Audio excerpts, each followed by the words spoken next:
Hello, Har Har Mahadev, জয় শ্রী শম্ভু। তো আমরা গতকাল রাত্রে কলকাতা থেকে বেরিয়েছি, তো এখন ভোর 4:30 বাজে। তো আমরা আছি বাবারাম থেকে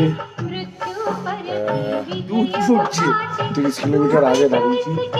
কারণ গাড়ি চালানো যাচ্ছে না, এতই কুয়াশা, খুব কষ্টে গাড়ি চলছে। তাই একটা চায়ের দোকানে আমরা দাঁড়িয়েছি এখন চা খাওয়ার জন্য।